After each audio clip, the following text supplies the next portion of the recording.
जय श्री राम, जय महाकाल। आपकी पूजा पाठ कौन खा जाता है? क्यों आपकी पूजा पाठ लगने नहीं देता? क्यों आपको पूजा पाठ का फल नहीं मिलता? क्यों आपको बहुत समय हो चुका है भगवान की सेवा करते हुए, मगर आपको क्यों अनुभव नहीं हो पा रहे हैं?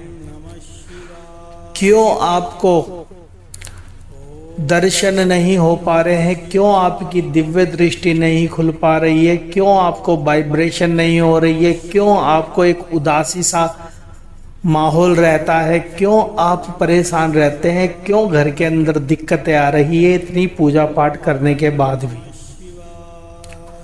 तो आज इन सारे सवालों का जवाब दूंगा मैं आपको इस वीडियो के अंदर।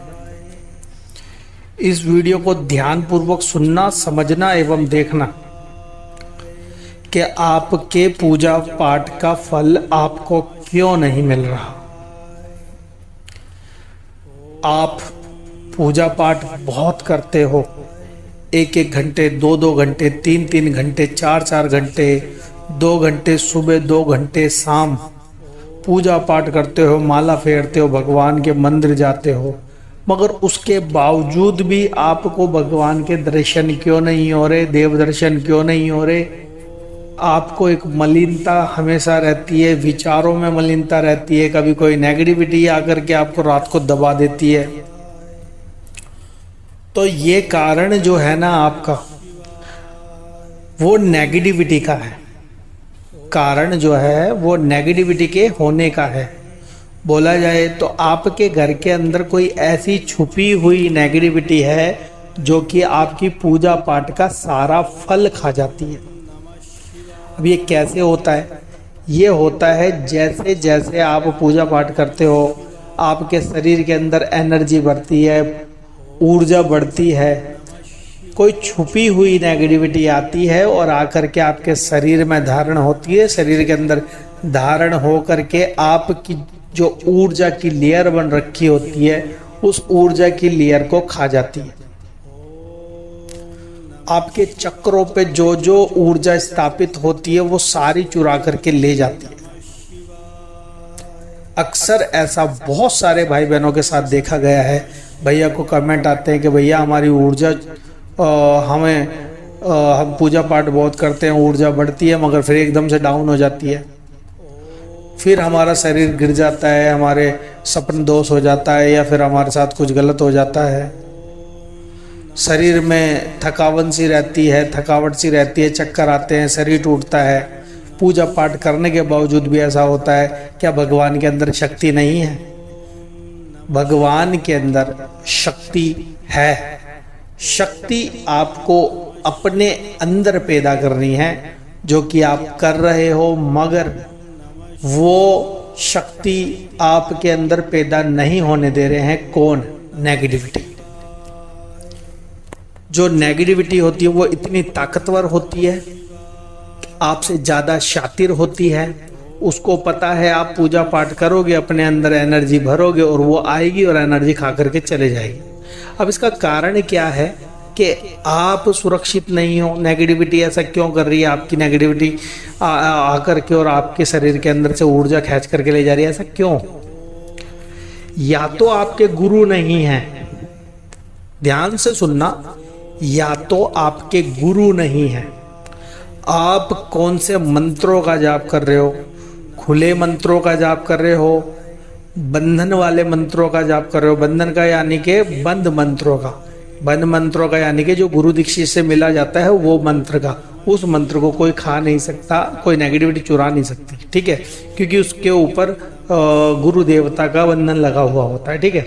दूसरा बात, या तो आपको पता नहीं है, आप मंत्र जाप करे जा रहे हैं, करे जा रहे हैं, करे जा रहे हैं। दूसरा, आपको पता नहीं है बैठने का तरीका कैसे होता है। आप आसन बिना बिछाए हुए आप जमीन पे बैठ रहे हो, तो आपके अंदर ऊर्जा तो भरती है, मगर सीधी सीधी जमीन के अंदर ऊर्जा चले जाती है। जमीन पे से कनेक्ट रहोगे तो सीधी सीधी जमीन के अंदर ऊर्जा चले जाएगी आपके शरीर के अंदर से होते हुए, ठीक है। सबसे पहले आपको आसन बिछा करके ही पूजा पाठ करनी है। दूसरी बात, जो भी कार्य करोगे, कोई से भी मंत्र का जाप करोगे, तो सबसे पहले आपके पास घेरा मंत्र, सुरक्षा मंत्र सिद्ध होना चाहिए। सुरक्षा मंत्र सिद्ध होना चाहिए, उसके बाद ही कोई चीज करोगे। और उससे जो पहले महत्वपूर्ण चीज है, आपके घर के अंदर अगर नेगेटिविटी है ना, तो भाई पूजा पाठ काम नहीं करेगी आपकी, 100% नहीं करेगी। जो भी पूजा पाठ करोगे वो खा जाएगी, उसका फल सारा वो खा जाएगी। कभी मंदिर में आग लग जाएगी, कभी मंदिर में से बदबू आएगी, कभी फोटो गिर जाएगी, कभी फोटो चटक जाएगी, कभी दीपक बुझ जाएगा, कभी दीपक के अंदर से तेल भभक जाएगा, जोत भभक जाएगी, कभी चुन्नी जल गई, कभी कपड़ा जल गया, कभी क्या हो गया, कभी क्या हो गया। इस तरीके की चीज़ें होने लग जाएगी। मंदिर के अंदर से पैसे गायब हो गए, मंदिर के अंदर से खाना गायब हो गया, मंदिर के अंदर से ये हो गया, मंदिर के अंदर ये हो गया। घर के अंदर बोला जाए तो लड़ाई झगड़े होते चले जाएंगे, घर के अंदर बदबू आने लग जाएगी, अगर नेगेटिविटी का प्रभाव है तो। समझ में आ रही है भैया की बात सभी को? अगर समझ में आ रही हो तो प्लीज़ चैनल को लाइक कर देना, शेयर कर देना, सब्सक्राइब जरूर करना, ठीक है। और जैसे जैसे भैया आप सबको बता रहे हैं ना, उस तरीके से पूरी भैया की वीडियो जरूर देखा करो भाई। अब जो भैया आपको बता रहे हैं, सबसे पहले अगर आपके घर के अंदर नेगेटिविटी है, प्रेत बाधा है, रात को सोते समय आपको दबाव कर रही है, गला दबा रही है, सर दबा रही है, पेट में दर्द हो रहा है, और टॉयलेट के स्थान पे दिक्कत हो रही है, जलन हो रही है, पोटी टाइट आ रही है, सबसे पहले डॉक्टर को दिखाओ। डॉक्टर की प्रॉब्लम समझ में ना आए तो सबसे पहले किसी भी भगत को दिखाओ, अच्छे से भगत को। और अगर भगत को नहीं दिखाना, भगत के चक्कर में नहीं पड़ना, तो भैया के चैनल पर बहुत सारी वीडियो डली है, आप उसके जरिए आप अपनी नेगेटिविटी काट सकते हो। अगर उसके जरिए भी नेगेटिविटी नहीं काटनी तो आप भैया से बात कर सकते हो, भैया से संपर्क कर सकते हो, टेलीग्राम के माध्यम से भैया से बात कर सकते हो, भैया आपकी नेगेटिविटी काट देंगे, ठीक है। दूसरा, सबसे पहले नेगेटिविटी कटवानी है। नेगेटिविटी कटवाने के बाद आपको सरल मंत्रों का जाप करना है, तेज मंत्रों का जाप नहीं करना है। समझ में आ रही है बात? घेरा लगा करके बैठना है पूजा करते समय। अगर घर के अंदर आपके देवता स्ट्रांग नहीं है तो आपके घर के अंदर कोई भी नेगेटिविटी एंटर कर जाएगी, एंटर करते ही आपकी नेगेटिविटी आपकी पॉजिटिविटी खाएगी और भाग जाएगी। बोला जाए तो सबसे पहले आपको आपके पितृ देवताओं को स्ट्रांग करना है। घर के जो मुख्य देवता होते हैं वो हमारे होते हैं पितृ देवता। पितृ देवता हमारे घर के बड़े बुजुर्ग या फिर कोई छोटा ऐसा व्यक्ति जो कि बाल्यावस्था में ख़त्म हो गया था, वो धीरे धीरे करके बड़े हो जाते हैं और आपकी सपोर्ट करने लग जाते हैं। अब उनकी अगर आप सेवा नहीं करते तो उनकी सेवा करना सबसे पहले स्टार्ट करना पड़ेगा आपको। अगर उनकी सेवा नहीं करते तो ये सबसे बड़ी भूल होगी आपकी कि पितृ देवताओं की सेवा नहीं करते और भक्ति मार्ग पे आगे बढ़ रहे हो। नहीं, आपको पितृ देवता की सेवा करते करते ही भक्ति मार्ग पे आगे बढ़ना पड़ेगा। क्यों? पितृ देवता ही सबसे पहले मुख्य देवता होते हैं जो आपकी प्रोटेक्शन करते हैं, आपके पास किसी प्रेत को नहीं आने देते। समझ में आ रही है बात? अगर समझ में नहीं आ रही हो तो कमेंट करके दोबारा पूछ लेना भैया से, ठीक है। बेल आइकन को जरूर दबा लें ताकि आने वाली वीडियो की भी नोटिफिकेशन आपको मिलेगी, ठीक है। पितृ देवताओं को सबसे पहले आपको स्ट्रॉन्ग करना है। पितृ देवताओं को जल पिलाना है। अगर आपने अपने घर के अंदर स्थान नहीं बना रखा, कलश नहीं रख रखा, पितृ देवताओं की पातड़ी होती है सोने की, अगर वो नहीं रख रखी, तो सबसे पहले आप पितृ देवताओं के लिए पंडित जी से पूछे कि हम अपने पितृ देवताओं को कैसे मना सकते हैं। पितृ देवताओं को मनाना चालू करोगे ना तो आपके पितृ देवता स्ट्रांग होना स्टार्ट हो जाएंगे। घर के मुख्य गेट पे आपके पितृ देवता ही खड़े होते हैं, किसी भी नेगेटिविटी को अंदर प्रवेश नहीं होने देते। तो समझाने का अर्थ आपको ये था कि अगर आपकी ऊर्जा चोरी हो रही है तो समझ लो प्रेत बाधा के कारण से चोरी हो रही है, ठीक है। और चोरी होने के और भी कारण होते हैं, उसके लिए मैं विस्तार से वीडियो बनाऊंगा।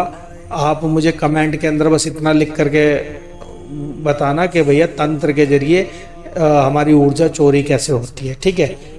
तो फिर मैं आपके लिए दूसरी नेक्स्ट वीडियो बनाऊंगा कि ऊर्जा चोरी कैसे होती है, हमारे ऊर्जा कैसे हमें प्राप्त नहीं होती है, उसके लिए फिर मैं अलग वीडियो बनाऊंगा। तो आज के लिए इतना ही। सबसे पहले अपने कुल देवी देवता को स्ट्रॉन्ग करो, पितृ देवताओं को स्ट्रॉन्ग करे, ताकि इष्ट देवता को स्ट्रॉन्ग करो ताकि वो आपकी सपोर्ट कर सके, आपकी रक्षा कर सके किसी भी नेगेटिविटी से, ठीक है। और आपकी ऊर्जा सीधी सीधी आप तक पहुँचे। तो आज के लिए इतना ही। जय श्री राम, जय महाकाल। आप सभी का दिन मंगलमय हो।